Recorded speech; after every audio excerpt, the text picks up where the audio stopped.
Oi pessoal, estamos aqui com a jornalista e escritora Miriam Leitão. Está lançando seu primeiro livro de ficção pela Intrínseca, chama Tempos Extremos. E já está disponível no iba.com.br para quem quiser adquirir o e-book lá. Eu li que a ideia do livro surgiu enquanto você estava se dedicando a um outro livro de não ficção, né, que vai ser lançado pela Intrínseca, e de repente você teve a ideia de começar a escrever sua primeira ficção. Queria que você contasse pra gente como que foi esse episódio, o que passou pela sua cabeça nessa época. Olha, não passou nada pela cabeça, até porque eu estou muito envolvida e muito apaixonada pelo projeto que eu venho tocando desde 2011, final de 2011, de escrever esse novo livro de não ficção, que vai ser lançado no ano que vem, História do Futuro, pela Intrínseca. E esse projeto ele é muito mobilizador, porque ele me faz estudar muito, ler muito, entrevistar muita gente. E eu estou nesse processo, só que teve um dia que eu estava, era um sábado de tarde, eu tinha me dado de descanso aquele sábado, isso não é comum. Aí eu estava parada e veio uma frase na minha cabeça e eu escrevi, veio a segunda frase eu escrevi. E aí eu fui seguindo a história.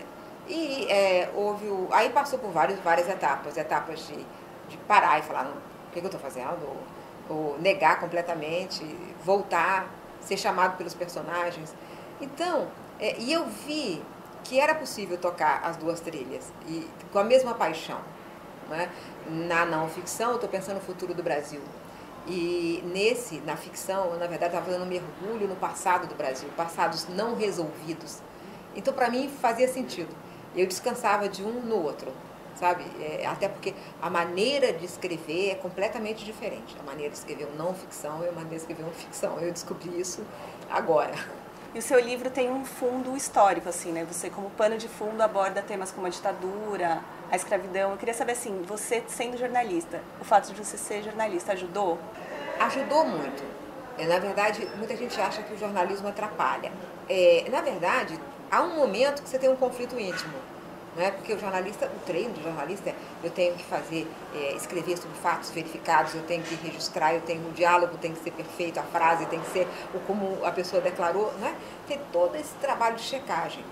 E aí você vai entrar num outro mundo, um mundo que você vai criar personagens, eles vão ter diálogos, eles vão passar por situações que não aconteceram, que você está saindo da sua imaginação. Então, há um momento que você fica um pouco confuso. Por outro lado, eu fiz reportagens que me ajudaram bastante. A minha personagem principal isso se passa em 2012, porque a história é assim, ela se passa em 2012, quando toda uma família vai para uma fazenda antiga, e lá começam a acontecer várias coisas. Uma coisa é que fatos do século XIX começam a acontecer então os tempos ficam paralelos.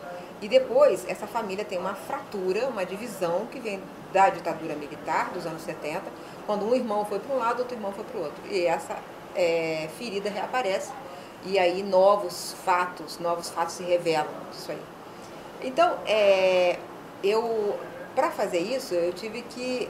eu fiz algumas reportagens que me ajudaram muito nisso. Por exemplo, eu fiz uma reportagem do Rubens Paiva, né? Que me ajudou a entender, por exemplo, o que sente o filho de um desaparecido político. A minha personagem principal, Larissa, é filha de um desaparecido político. O pai dela foi preso e desapareceu. Né? Outra coisa, eu fiz matérias como, por exemplo, arqueologia da escravidão, em que eu tive que andar no Valongo, eu tive que ir ao cemitério dos Pretos Novos e entender a lógica e o sofrimento que foi. Pra você ter uma ideia, me corta se eu estiver falando demais, mas o cemitério dos Pretos Novos é assim, onde os escravos recém-chegados, doentes ou mortos, eles morriam no desembarque, eles eram jogados lá em sepultos nesse lugar. E alguns eram jogados, ainda não tinham morrido, estavam moribundos, então eles não eram nem sepultados, né? E eles eram empilhados ali. E recentemente esse local foi redescoberto dentro da casa de uma família, né? Isso no final dos anos 90. Então, andar por lá, pelo esse cemitério e o Valongo, que foi redescoberto muito recentemente, passaram por Valongo 1 milhão de escravos que entraram no Brasil pelo Rio de Janeiro. Então, tudo isso, eu fiz essas reportagens, isso me ajudou bastante. Já chegou a pensar, não, um dia eu vou escrever um livro de ficção, ou aconteceu? Olha, eu pensei, mas eu nem contei para ninguém, nem para mim. porque na verdade eu achava assim que era um sonho inconfessado. Eu estou muito feliz com meus livros de não ficção. Porque são o quê? Livros reportagens. E reportagem é o que há de mais supremo no jornalismo. Né? Reportagem é contar uma longa história, né? Uma história longa. Eu gosto muito disso. Mas, claro que eu acalentava o sonho de escrever um livro de ficção, até porque eu sempre fui uma leitora de ficção, desde a infância. Então, no fundo, ficava esse sonho que eu não tinha coragem de confessar. Né? E aí, quando eu fui vendo que ele estava ganhando corpo, eu fui ficando feliz e assustada ao mesmo tempo. Meu Deus, está ficando pronto, né? Os personagens estão me levando. Isso aqui está tendo uma história aqui. Então, houve vários momentos de olhar para ele e ficar com medo dele, né? Até chegar no ponto final. E o quanto do livro tem um tom autobiográfico, lembranças suas, e o quanto é puramente ficção e baseado em pesquisas? Acho que todo autor, ele usa um pouco das suas lembranças, ou as coisas que viu, ou as coisas que imaginou, né? Mas não é um livro autobiográfico, não é. Eu fiz força até para não ser, porque como eu trato da ditadura, e eu também fui presa na ditadura, uma dos personagens foi presa, eu não queria que fosse eu. Então eu queria que ela fosse ela. E ela realmente ganhou identidade própria, ela é diferente de mim, ela pensa diferente de mim, ela reage diferente de mim, ela é outra pessoa. Apesar de ter tido também um episódio de prisão. Uma das partes mais difíceis para escrever foi a tortura. A filha pergunta à mãe sobre a tortura.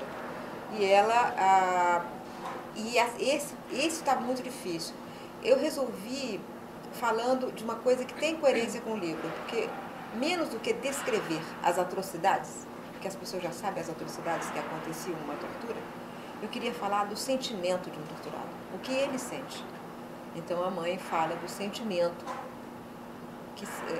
o que sente uma pessoa quando no momento da tortura, o sentimento mais profundo. Mas eu saí por aí mais do que ser capaz de descrever o sofrimento, o flagelo físico. Até porque também no mundo dos escravos eu também já sei que as pessoas sabem os flagelos físicos que eles passavam. Então eu quis falar sobre os dilemas que eles enfrentam, e a dor mais profunda da privação de tudo, até de si mesmo, da propriedade sobre você mesmo, que é o escravo sofre. Eu criei um dilema da escravidão e também uma divisão no mundo da ditadura. Na escravidão, são dois irmãos que têm ideias diferentes sobre como enfrentar. Os dois querem a liberdade, mas eles têm estratégias diferentes. E tem uma discussão muito séria sobre qual é o melhor caminho para enfrentar a escravidão. Entendi. E a temática do livro, alguns elementos, lembra um pouco assim, Lavoura Arcaica, do Radu Nassar, não sei se alguém já te falou isso, eu achei um pouco parecido. E um pouco também de Garcia Marques. Eu queria saber em quais escritores você se inspirou, se baseou para escrever o livro. Eu acho que em todos esses, quer dizer, na verdade, o Gabriel Garcia Marques, você imagina, o que é você tá ali num período que eu estava na minha adolescência lendo sem parar, e aí sai um livro, chega publicado no Brasil, um livro chamado 100 Anos de Solidão. Hoje, você que é jovem, sabe que 100 Anos de Solidão é um livro que merece ser lido. Mas ele surgiu assim, para a minha geração. Quando ele surgiu, ele foi um deslumbramento. O deslumbramento do mágico. O mágico permitia tudo na literatura, dava à literatura uma coisa flexível, né? Você podia inventar tudo mesmo, né? Você podia inventar Macondo, né? É isso que ele nos ensinou. Então, eu acho que toda a pessoa da minha geração foi muito impactada por Gabriel Garcia Marques e pelo realismo fantástico. Eu digo que o meu livro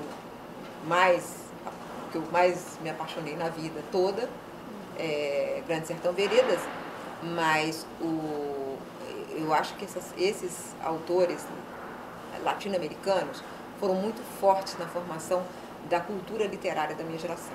Então, eu acho que eles estão presentes, sim. E eu uso alguns desses recursos. Eu queria fazer um livro contemporâneo, eu queria fazer um livro histórico, eu queria fazer que o impossível acontecesse, que é o encontro dos tempos. Então, a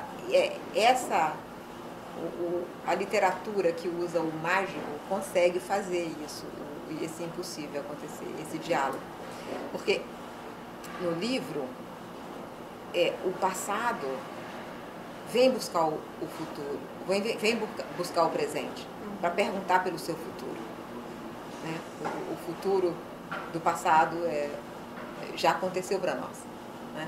Então, os escravos vêm perguntar o que aconteceu depois. Então, eu fiz uma inversão. Em vez de ser uma passageira, uma pessoa que viaja no tempo, na verdade, eles perguntam. Vêm com perguntas e perguntas que incomodam. Eu sou uma pessoa mais realizada. Na verdade, eu sou uma jornalista realizada, mas eu ficaria incompleta se eu não tivesse os livros. E eu percebo agora que também precisava de livro de ficção. Né? Então, tem infantil, tem não ficção, tem ficção.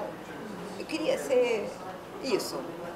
Eu aos 10 anos, perguntada, eu disse, é isso que eu quero ser. Eu quero ser escritora. Então, eu realizo agora. Então, tem uma fase da minha vida que eu estou tão feliz, por causa dos livros. A sensação de eu consigo fazer. O que você lia nessa época, quando você era criança? Tudo. Eu li todos os livros de contos de fadas, todos os livros dos irmãos Grimm, eu li todos os livros do Monteiro Lobato. Eu tenho dito que um livro muito marcante para mim foi As Aventuras do Barão de Munchausen, porque é um livro que é mágico, de novo, né? Porque o Barão é um livro que foi republicado recentemente, mas é um livro do século XVIII, é um livro, na verdade, muito antigo.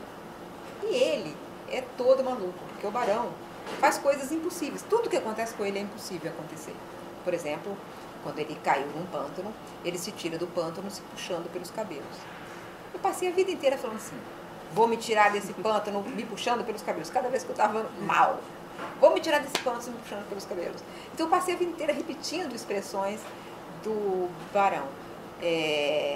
Ele é tão maluco a história, porque tem uma hora que ele passa, corta o cavalo dele no meio, a parte da frente do cavalo continua andando. Quer dizer, ou seja, é uma história completamente alucinada, né? Que é uma louca, que deixa a imaginação fluir. Esse livro foi um livro que eu ganhei aos 8 anos e que eu passei a infância lendo e relendo, né? Porque eu achava o máximo As Aventuras do Barão. Falando um pouquinho dos seus livros infantis, né? Você tem um publicado e está lançando um outro. Você começou por causa dos seus netos, querendo contar alguma história para ele? Como foi entrar nesse universo infantil? Foi duas coisas, quer dizer, os netos foram o fator detonador, que me permitiu, de repente, fazer uma viagem no tempo e lembrar quanto era gostoso pegar um livro e ficar dentro do livro, né? Então eu quis fazer isso novamente, sentir esse prazer de novo, agora como escritora. Sou contadora de história para os meus netos, conto muita história. Outro dia, meu neto de 4 anos deitou do meu lado, assim, estava conversando, de repente ele começou a dormir. E aí ele falou dormindo. Ele falou assim, abre, vovó, abre. Eu falei, o quê? O livro, vovó. Ou seja, ele está dormindo, então a avó está lá com o livro. Então eu sou contadora de histórias. Meu marido também é contador de história para as crianças. Eles gostam muito disso, a gente lê muito livro, dá muito livro para as crianças. Porque nós gostamos, porque não é porque a gente quer que eles... A gente, na verdade, foi criança leitora. Eu acho que quem foi uma criança leitora sabe que prazer profundo é isso. Que prazer maravilhoso, a sensação de estar completa, de estar com a companhia sempre, né? Então, eu na verdade, estou querendo divertir as crianças. Nos meus livros, passa coisas, eu ensino e tal, mas eu não quero fazer nada didático, eu quero fazer tudo divertido. Então, A Perigosa Vida dos Passarinhos Pequenos é uma aventura no mundo dos pássaros. A Menina do Nome Enfeitado é uma brincadeira que ensina, mas é uma brincadeira. E tem outros a caminho. Eu queria que você desse uma dica assim, para pessoas que querem adquirir esse hábito de leitura. O que elas devem fazer? Por quais livros deveriam começar? É muito difícil dizer qual livro você deve começar, porque o gosto mudou muito, não é? Eu acho que os clássicos são os clássicos, eles devem ser lidos sempre, mas a pessoa deve começar a ler, ponto. Eu acho que a pessoa que lê um livro, você fala, não, esse livro não é um clássico e tal, não importa. Você leu e você se deixou impregnar pelo prazer, que é uma narrativa te conduzir, é bom isso. Vai para a próxima narrativa, e para a próxima narrativa. Mas eu acho que os clássicos são fundamentais, assim, quer dizer, ler uma bela história de Machado e perceber as nuances, ler o Graciliano Ramos. O Graciliano Ramos tem um livro lindo, que é o Vidas Secas, né? Que é um livro fininho, em que ele conta uma família migrando do Nordeste da seca para o Sul. A gente está em seca de novo no Nordeste, a história é a mesma. Tem detalhes pequenos, sutis, que o Graciliano Ramos coloca na história que são fundamentais. Eu li muito cedo esse livro, eu li várias vezes esse livro. Portanto, ali o texto do Graciliano é um texto seco. Seco como é seca a terra, né? Ao contrário da exuberância de um Jorge Amado, que né? Ou da coisa, o português perfeito do Machado de Assis, ou o português inventado, completamente inventado, que é quase música do Grande Sertão Veredas. Então, esses livros são fundamentais, mas não tenha medo do livro. Não tenha medo. Não gosto de ler. Vai, pega um que te interessa, que diz uma coisa que te interessa. Porque isso vai te levar a outro. Um livro leva ao outro. E é assim que a gente vai se tornando leitor. Quem lê muito, fala melhor, pensa melhor. É mais bem sucedido no que quiser fazer. Olha, eu era hiper, mega, plus, tímida. Não tinha coragem de fazer nada, nem sair de casa. Eu tinha medo. Pequena eu tinha medo. Eu fui percebendo que quanto mais eu lia, quando eu abria a boca para falar, eu falava coisa que as pessoas paravam para ouvir. Ou seja, eu ia ficando com mais musculatura mental. É como se fosse uma musculação para o cérebro, a leitura.